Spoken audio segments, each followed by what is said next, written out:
Welcome bitches, one and all, to my reaction to Season 2, Episode 3 of Heartstopper Promise. So, last time we ended off with Tao rushing over to Isaac and Charlie and exclaiming his love for Elle. Now, will this go well? I don't know. I have high hopes for them, and they obviously both like each other, but we're going to have to see how Tao handles telling her, because I think that is going to account for most of the issues. So yes, with that said, let's jump back in to the world of Heartstopper. A restaurant, that's a classic date location. Isn't that a bit boring though? Oh. So... I'm sorry to pause right off the bat, but I absolutely love that they are, one, doing date ideas because beautiful, but two, the fact that they're doing it in the art room. Oh, bless. A theme park. But you hate roller coasters. Oh, what if you go to a bookshop and like choose a book for each other and have a cute little reading day? Oh, Isaac. Yeah, I was about to say, that is your dream date, my boy. I've been grounded and he's got exams, so I've barely seen him outside of school. I've been stuck at home doing my history coursework. That is the issue with people this age. You can't exactly go on these big dates because you don't really have money. Hey, did you hear we're having an end of GCSE party in the woods next week? In the woods? Fuck no. Nick, man, we're not friends with Harry them not anymore. Interesting. Yeah, we're sorry about what happened at the cinema. We should have spoken up. Ah. I know you and Charlie are really good mates. Interesting. Right, couple of things to take away from that. So these three are obviously aware that things are going on. Even the guy who just said that they're good mates, I think he said that because I don't know what goes through some people's minds. I feel like some people are actually uncomfortable, like they're uncomfortable with saying boyfriends, and that's why they say good friends. But then you've also got the other side of they're not necessarily uncomfortable with that. They're uncomfortable going to assumptions. Like they've grown up in a world where, like, because they were friends with Harry, they've grown up in a situation where calling someone gay is a negative thing. And so in their mind, thinking, oh yeah, we know that you two are going out. To them, I don't know, it might bring up these feelings of uncomfortable thinking you're offending Nick, which doesn't make sense to like the rational mind, but you know what I mean? That's what some people go through. So I understand why they're a little bit awkward about things, but amazing first start from them. They came over, they apologized for not standing up. They've said that they're not friends with him anymore. Beautiful. Well done, boys, to have that revelation this young as well. Like, you would expect people like this, they would stay friends with Harry until they're like, I don't know, fucking early 20s, realize he's a dick, leave him, and then get better friends, you know? But the fact that they realized that he was a negative influence on all of them and they left, beautiful. I know, but it's just annoying when people think we're like Best bros. Best bros. I'm gonna tell some of the rugby guys at least. If I don't come out of school soon, we're probably gonna get found out anyway. Because you keep wanting to kiss at school. That didn't count. Or the English one? You kissed me first. Or what about the... Fine. You win. Aww. Is someone going to walk in though? I'm a little bit concerned. Boys, I need... Oh. Oh. Oh. Okay, that's awkward for two reasons. One, that's a teacher. That's kind of fucking awkward. But two, that's a teacher. Like, you're on school grounds doing stuff like that. And for an all-boys school, they probably don't have to deal with these things that often. But... I don't know if they're going to get in trouble. Like, I don't know what happens in this kind of situation. You wanted to see me, miss? Come sit down, Nick. Oh, God. Oh, God. Oh, God. But this term, I've sensed some distance has grown between you and most of the lads. Ah, intriguing. I don't want to make any assumptions, but I assume this has something to do with it. Okay. I guess so. If any of the lads say anything out of line, you tell me immediately, all right? Good teacher moment. When I was at uni, things were pretty bad. That was in women's rugby. Ah. Lots of lesbians in women's rugby. That's how I met my wife. I Yay! remember what it was like, telling all my friends. I remember last season, I don't know if we got a bit in the episode. I don't think they told us in the series that she was queer herself, but I think someone left a comment about it and I read about it and I was like, oh, okay. So I'm glad that they finally touched on it. I'm glad that we've actually got a moment, and oh my God, they look so cute together in the picture. None of the guys know about me, so, Well, you don't owe them that information, okay? Yes. thank you, miss. You don't owe it to them. You can do it in your own time, tell who you want. And if they find out and they have a negative spin on it, then fuck off, you know? Maybe keep the kissing outside of team practice. Yeah. Oh God, one awkward thing to be a teacher and to walk in on people kissing. Oh. Charlie, Still waiting on your coursework essay? Yikes. It's nearly done. Charlie, my boy. You have until the end of the day. End of the day. Charlie, you've got to get on this, my boy. I know that it's frustrating and all that, but come on now. It's your last exam. You're nearly done. No. And then it's basically the Paris trip. We get to spend every day together for the whole thing. I'm so excited for the Paris trip. Like, you have no idea. What about your history coursework? I haven't helped you with that at all. It's fine. It's done. I thought you were going to do this. Charlie. You are amazing. He is amazing, but he's lying. I should probably be doing some last-minute revision right now. But this Interesting. is more fun. New Oh, have you character read this alert. one? Of course I've read that one. It's one of my favorites. That's so cool that they're doing... Oh, okay. Couple of things to know from this scene. One, absolutely beautiful that they have a pride display in the library. Like, that is insane, especially for an all-boys school. Can anyone let me know down below if you're, like, in the school system right now or, like, just leaving? Like, people who have been in there recently. Is this a thing nowadays? Like, do they mention Pride? Do they mention Pride Month? Do they have any displays, anything going on? Because that'd be really nice to know if it's an actual thing in the UK and in other countries. Now, the second thing I wanted to talk about was new character alert. Getting fruity vibes from him. We haven't really got any, like, concrete answer as to what Isaac's sexuality is and what things he is looking for. So could this be a potential for him? Because we did discuss last episode that he is currently the only one in a group without any kind of relationship, which obviously that is fine. I think the vast majority of us have been in that situation. But it would be nice show-wise to have his side of things, hear his story, see his story, give him a little bit of screen time, maybe exploring a relationship, you know? 6 ways to look good, buffwise.com. Okay. Oh, he's getting a haircut. Oh my God. Please get the Will Gow haircut, because he looks impressive, incredible is what I was trying to say.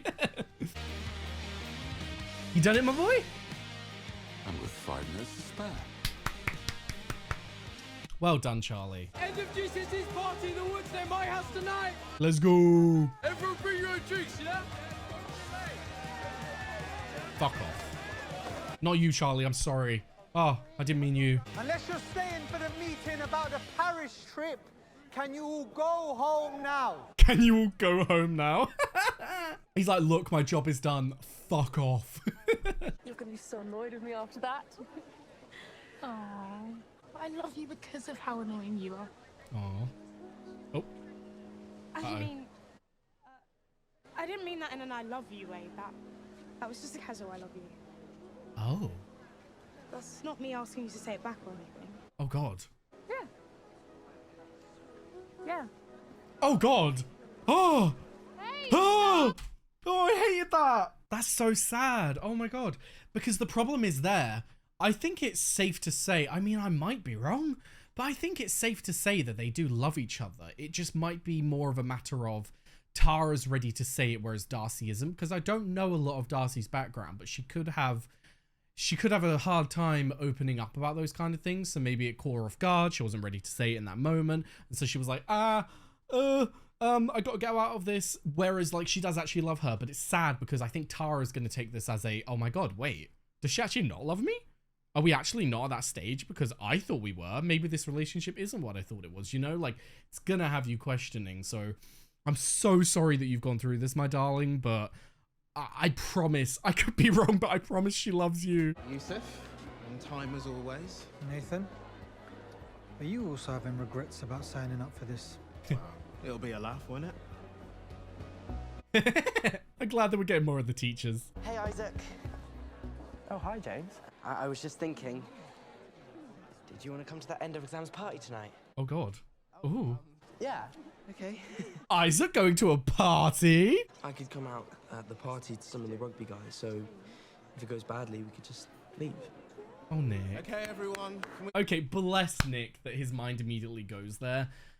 I think if you keep it to those three, you're going to be Gucci. Like, I don't think they would say shit. They seemed so open with you. Some of the other boys, they're still friends with Harry, and I'm sure some of them share his views, so be careful who you choose and be careful how loud you're doing it. You know, you don't want people to overhear and it become a big thing. Just stick to the people that you want to tell. I would tell those three and leave it at that, because for all you know, just them knowing, you will then have that backup. You will then have them on your side, so if you try and tell the others and it doesn't go well, you've still got those three and they're not going to turn their backs on you, you know? So just be careful with it, Nick, but don't go in thinking it's going to go badly. Everyone. Quiet! Oh. Thank you, Mr. Farouk. Welcome, everyone. I love this duo. So, we'll now ask you to get into groups of 4, who will be the people you share hotel rooms with. Right. Yeah. Oh, Imogen. Okay, yeah. Oh no, who's Imogen going to go with? Oh no. I'm giving her a hug. She needs a hug. What the hell? Hi. These are for you. Firstly, nice. You looking good, my boy. But secondly, that took me back. When they said, where is he? I was assuming that he was getting things ready. I assuming that he was like getting a haircut, maybe going and like getting a picnic ready. Like I assumed he was doing something to do with the date. I did not think he was about to turn up. Go off. GCSEs. What's happening right now? Elle, I like you. Oh. Romantically. And I was wondering if you wanted to go on a date. Say yes. Like me? I've been sort of wondering if you like me back. Duh. Yeah. So, tonight, I thought maybe we could go to the cinema. Perfect date. Okay. Awkward that their friends are there. I would feel a little bit uncomfortable, but let's go. We're finally getting Tao and Elle. I think a cinema is a really good idea as well because you're not forced into a conversation, you know? Like, feels a little bit more like relaxed. What are we seeing? It's a surprise. So that's 2 tickets for Moonrise Kingdom at 7:15. Are you deaf? At least you just said it's a surprise. This definitely isn't legal, is it? Nope. Darcy's not replying to my messages. Tori's come in. Let's go. Hey, did you want a drink? Yeah, sure. Come on then. Oh, cuties. Okay, let's explore that a lot more, please. Look after him, or you die. Tori. Okay. You're such a fucking queen. I'm fine. Just, I feel like I'm just having too many thoughts and I haven't let any of them out. Firstly, they all look so good. I loved what Tori was wearing. Nick is looking like a cutie. And Charlie, do we get Charlie in green? I feel like we do, but I've never really processed how good that shade... Not the checkered, the one in the middle, the actual jumper. I think that shade of green is like his color. That is beautiful. But yeah, Tori being big sister, absolutely beautiful. Love to see it. This is the problem with Heartstopper being such a small show in that it only has 8 episodes and they're about... I mean, with the long credits, they're about like roughly 28 minutes on average each. And so we don't really have a lot of time with the characters, which I understand why, like quality over quantity, absolutely. It's one of the bits of the show that I wish we had more of. I want to see more of the other characters. I want to see more Tori. I want to see more Isaac. I want to see their stories explored, you know. I think a cool way that they could do it would be kind of like, it would be a lot more expensive and all that. I don't think they would ever do it, but a cool way to do it would be like having these separate shows of like maybe 4 episodes each, but you only focus on those characters. And like, there are these certain parts in the episodes where the characters come together, but you see it in each of them, you know? Like say we did a Tao and Elle story and we saw their side of things and we would follow them. When they would meet up at school, we would then see Nick and Charlie and it would be in both shows, you know? That could be really cool, but I don't know if they would ever do that. Like that is a lot of production and it would be a lot of money. So that's just my big dream. As much Heartstopper content as we can get. Where's the others? Who's the other Spelman boy? Bloody hell, how much popcorn do you need? Jesus! You look really nice, by the way. Thanks. Why did you cut your hair? Well, it just looks better like this, doesn't it? Yeah. You always liked it long. I hope you didn't cut it for me. This is the thing. It's like they've got such a good relationship already, being that they're best friends. But the problem is when you include the idea of it being romantic, it inherently brings a lot of nervousness. It inherently brings this energy that wasn't there before. And so even though they've done this thousands of times, like they've seen movies together thousands of times, because this different energy is there, it's hard to watch. And I don't want either of them to be worried that it's making their friendship go to shit, you know, that like, because they've introduced this new element of romance, their entire relationship is going to be completely different from this point going onwards. Because I don't think that's what's happening here. This is just like a little, we're both nervous, going on our first date, but it's going to be cleared up. What are you thinking, Tao? Oh. You know damn well Elle put her hand there on purpose. Like they're both just awkwardly trying to do things.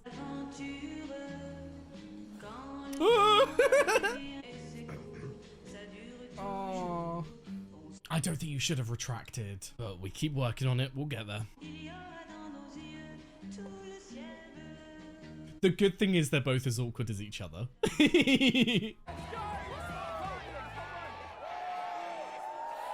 Jesus. It's annoying that he's still around. I just think that's probably Wes Anderson's least technically good movie. It just, that whole situation just made me feel so uncomfortable. Like, Harry is the antithesis of every, like, he's every single kind of, like, high school experience of bullying and negativity from a person crammed into one. And it's just like, he just makes me feel sick every time he goes near Nick. Like, he's putting his arm around him and everything as if he hasn't processed that Nick doesn't fucking like him. It's just, I hate it. They're kids, so obviously it's not going to last long term. You really shouldn't have picked that movie. It's not my fave, but you love it, so... But if we're going on a date, we should do something we both enjoy. I agree. Thanks for asking me out on a date. Thanks for saying yes. I think the problem with choosing that movie as well is that Tao has come out of the movie and has basically criticized her favorite movie, which that's not going to earn you any points either, so, ugh.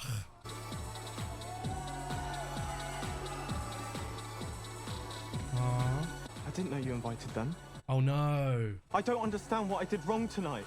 It's like you were trying to be a completely different person. You're the one who's completely different. Oh no. You've gone off with your new friends and have forgotten I exist completely. You're the one who said we'd always put our friendship first. Well, I guess romance does ruin friendship. That was just the wrong way to go about it, Tao. I know that he had an emotional outburst, so I don't want to completely judge him for that, because sometimes it's hard for people to control those things, but like, you need to talk to her about this and you need to discuss things, because yikes. But also, I don't think it's fair for Elle to come in and say that he was acting like a completely different person, because she was also very awkward in the cinema as well. So like, I think it's one of those things where it's like, it's just one of those awkward first dates kind of vibes. But yeah, he needs to talk to her after this. They need to have a little sit down and figure out why he got so emotional, and maybe she will be a bit more understanding of that, and they can actually talk about the fact she's been distant because she likes him. How'd it go? Bad. Maybe he was just nervous. I'm fundamentally unlikable. Don't say that, Tao. Tao? And I talk too much. I ruin everything. Tao, please don't say that. My boy, don't think that. I don't want to feel like this anymore. Come here. I'm gonna go home. Bless you, my boy. I don't know how I fully feel about that situation. I feel like I'm a little bit more annoyed at Elle, to be completely honest, only because I don't like the way that she like completely flipped, saying that she doesn't want to feel like this anymore in terms of liking him and him being weird and all that. Like, you have to understand that he's going to be nervous and he's going to be acting in a different way. It's just, it is what it is. You need to get a first couple of dates, or maybe, like, I'd say get 3 dates in and see how you're feeling, because you know you like him. You know, like, the fact that you've been best friends gives you that extra step, because going into it, say he was this random guy that you went on a date with and it felt really awkward and all that, you wouldn't look for another one because you would think that that's what it's always going to be. But that's not how it is. You know how he is when he's with you, when you're friends and all that. You just need to get past this first awkward stage. And so I think by like the 3rd, 4th date, you would actually be cemented in like, oh, okay, I kind of feel more comfortable with this now. Maybe we could actually explore this a bit further, you know? I don't think saying after the first date, because he was too awkward and all that, that you didn't like it, you know? Like, I just, they both did things there that annoyed me, but we'll see how they handle it going forward. Sorry. Where's Charlie? I lost him. Sorry. You said you'd look after him. Not very good at keeping your promises, are you? Tori. You don't look well. I'll find him. I promise. Bless you, Tori. I know you didn't mean any bad. And I think she's regretting her words right now, but... I just needed to talk to you guys about something. You're bisexual, so you're gonna cheat on my brother. Are you sure you're not just gay? Oh, Nick! You promised you were gonna come out. I should wait long to let you go. This is exactly why I didn't want to tell you. Nick doesn't want to talk to you, Harry. Piss off. You okay? I feel really ill. Right, okay, sorry. I know I didn't talk about any of that because I was just so taken back. But firstly, fucking go off, Charlie, you king. Beautiful development for you. Secondly, oh God, we need to unpack what happened there with Nick.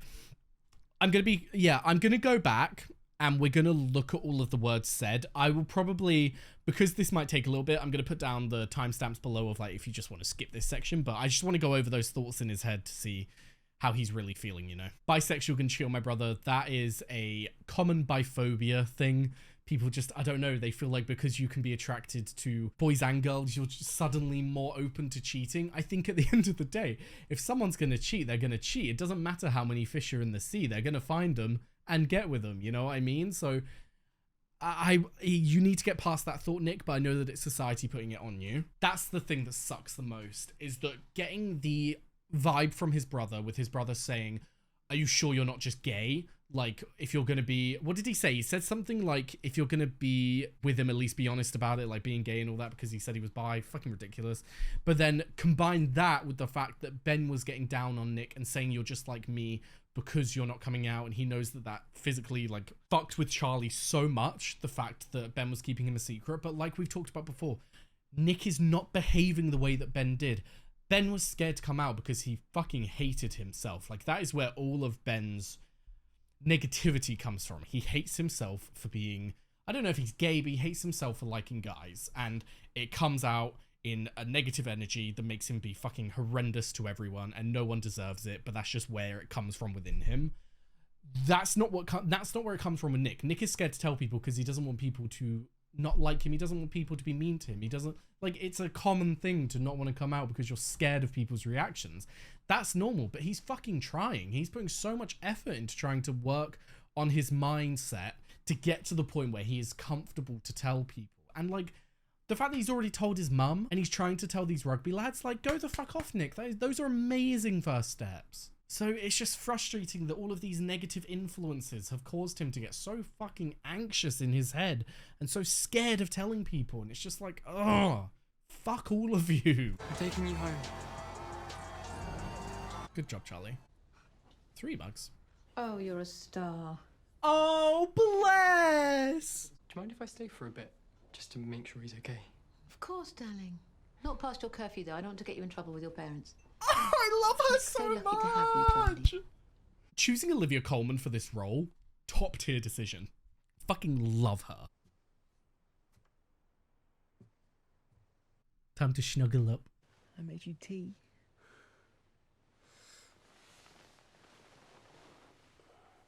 So, yeah. You told Harry to piss off. Yeah, he did. I enjoyed that. I enjoyed it. I was over the fucking moon. I'd fight them. Hell yeah. You'd fight. I'd fight anyone who's mean to you. I'm sorry. What for? Why are you sorry? I said I'd tell them, but I couldn't. You have nothing to apologize for. You have nothing to apologize for. Exactly. Tonight just wasn't the night. I promised. What do you mean? When we went to the beach, I told you I was going to come back. This is what, it's like, Tori, I know that she's coming from a place of defending Charlie, and the fact that Nick promised to look after him, she was like, you're not very good at keeping your promises, are you? But like the way she worded it and the way she said it, of course that's going to play on his mind. Of course it is. But I know that, knowing Tori as much as we've seen, I know that she didn't mean it that way. I know that she didn't mean for it to come across as aggressive. She's just very protective. So it's upsetting that this is playing on Nick's mind. I hope that it maybe comes up in the future. Maybe Tori like picks up on the fact that it upset Nick, and the next time they see each other she's going to apologize, but we'll see. I think there's this idea that when you're not straight, you have to tell all your friends and family immediately. Like you owe it to them, but you don't. A lot of people get down on themselves because they think that they're like hiding something from their family and their family deserves to know. But at the end of the day, no, they fucking don't. It's your decision. Maybe we should forget the coming out plan for a while. Let's just stay low-key in Paris, and then it'll be the summer holidays. We can just be us. Let the sun rise. As long as you are comfortable with that, Charlie, then fucking go for it. You're allowed to not be okay with it, though. Obviously, I want you to come out when and how you want to. And if that takes a long time, that's completely okay. The way that I see it is, if Charlie truly loves Nick and that love is there, then of course he's going to be happy to wait. But it is also very okay for him not to be happy to wait. For him to want to live out and proud. Because, like, even the phrase out and proud is like, it's too much for what I'm trying to say. It's not this big deal of being out and proud. It's just a matter of living your everyday life as a couple and not being scared and having to try and hide it. And it's okay for that not to be okay for you, Charlie. So I hope you're being completely honest with Nick. And if you are definitely willing to keep this going so that you can get to that point, which, like, bloody hell, with how beautiful of a couple they are, I would be shocked if he wasn't ready to do that. But you're allowed to not be okay with this kind of thing, Charlie. It's nothing to be ashamed about. I guess part of me just wants everyone to know you're my boyfriend. Yeah. Bless. Some of those annoying things where you just wish the world wasn't the way it was, but coming out is unfortunately an aspect of every queer person's life. Oh, I was hoping that wasn't the end. Honestly, watching these weekly in season 1 wasn't as painful until we got to like the final episodes, because like I was so ready to watch them. But like this long wait for season 2, and just with how good season 2 has been, having to wait a week to watch these episodes is fucking painful. Like, I just want to, it's the fact that they're so short as well. I'm not used to them. I'm used to TV shows nowadays being like at least 40 minutes to 60 minutes long, but I get quality over quantity 1000%, but just like, ugh, I wish we had more content with the same quality.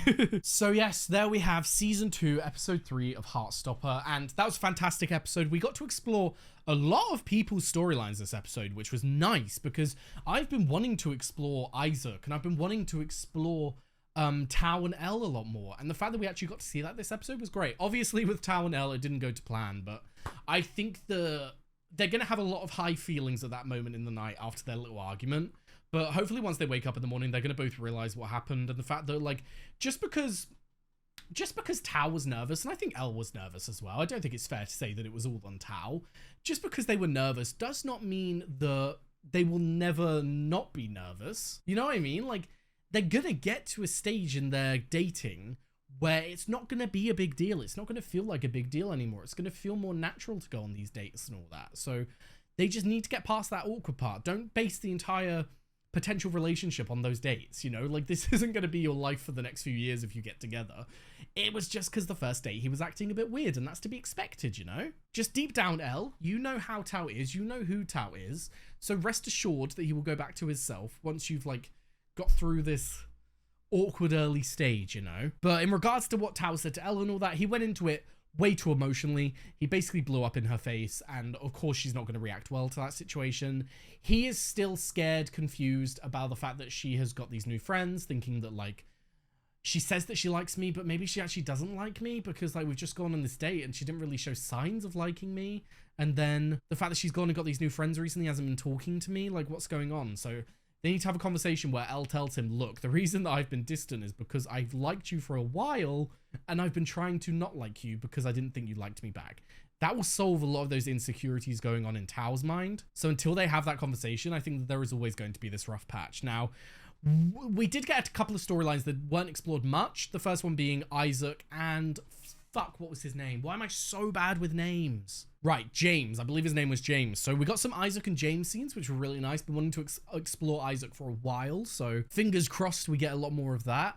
Now, the other one was between Tara and Darcy, where Darcy acted very strange after Tara said she loved her, and we just saw that she didn't turn up to the party as well, which, like, yes, you could brush off as, like she said, she just wasn't comfortable with Tara's mumping her up. She felt awkward and all that, so she didn't say anything, but I think that considering they actually showed us that scene and they spent time on that scene, I think it's safe to say that the reason she didn't turn up was because she was still feeling weird about the I love you part. Now, Do I think that she doesn't actually love Tara? Absolutely not. I think that there is a lot of love there between the two of them. I just think it's one of those things where it's hard for Darcy to come to terms with those feelings. It's hard for her to accept those feelings. The kind of vibe of like, the second you accept those feelings, you're opening yourself up to being hurt. Like, if this doesn't work out, you're opening yourself up to being hurt. So I think that's where it comes from, and I hope that they can have that conversation and get through that. But as of right now, obviously things are a little bit awkward. Now, they are going on the Paris trip though, so fingers crossed, once we get to the Paris trip, they're going to have to spend time together, and maybe they will actually come to a good understanding of why it was hard for Darcy to hear that, you know? Now, obviously, Nick and Charlie this episode,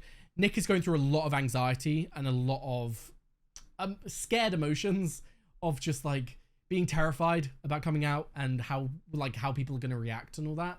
I do think that those 3 rugby boys are definitely a safe bet. Like, they were super ready for that, and unfortunately Nick didn't see, but when he walked away and all that, they kind of looked at each other and were like, why did you say that? So like, we know that they know that things are going on with him and Charlie, and they're being open with Nick and Charlie. Like, they were inviting Charlie, they were trying to talk to him. One of the guys was talking to Charlie last episode. Like, they're putting effort in, which is nice to see. I just hope Nick gets to a point where he feels comfortable to tell them so that we can just get past this awkward stage for him, you know? But unfortunately, Charlie says that it is okay for them to leave it, and it's okay for this whole coming out thing to be left for a while, but it's okay for it not to be okay, Charlie, and you need to be honest about that. Don't just be like, look, if you don't come out, I'm not going to be with you, because like, obviously you want to be with him and that's not what you're saying. But Nick needs to understand that, like, even though it's not as big of a deal as he is thinking it is in his head, like, it's not that like each day you tell Charlie you couldn't do it, he's just sat there going, oh fuck, you know? It's like, it's not that. But I feel like he needs to, I don't know, like, I want to say he needs to still put effort in. Like, they shouldn't just put it out of the way. They shouldn't just like say, let's not come out for a while, let's just leave it, because yes, it's an uncomfortable thing for Nick, but I don't know if Charlie can go through that again. So like, the side of me that's looking out for Charlie is telling me that like, Nick, you need to like put some effort in and not just completely write this off the table for the moment. But then like, the side of me that wants to protect Nick is then thinking, well, if he's not ready, he's not ready. So it's just one of those shitty things in life where it's like, when two people have different feelings towards a situation, when two people are at different stages, like Charlie is fully ready to, like, because Charlie is out, he's fully ready to be in an open relationship, not an open relationship, to be in a relationship where they are open about being together and to not have to hide their relationship anymore, you know? But then Nick is obviously very new to coming out. It's a new experience for him, so it's going to take him time. So it's just one of those things where it's like, it's going to suck for both of you. It's going to suck for Nick having to come out and all that, and it's going to suck for Charlie having to wait. But as long as we can meet in the middle and like Nick tries to come out, he doesn't just like completely push it off the table, but then Charlie also doesn't completely not bring up the fact that it is hurting him that they're not being out and open, you know? They just need to come to a compromise where they're both happy. Because if Charlie completely sacrifices those feelings that he is having about wanting to be out with Nick in the open,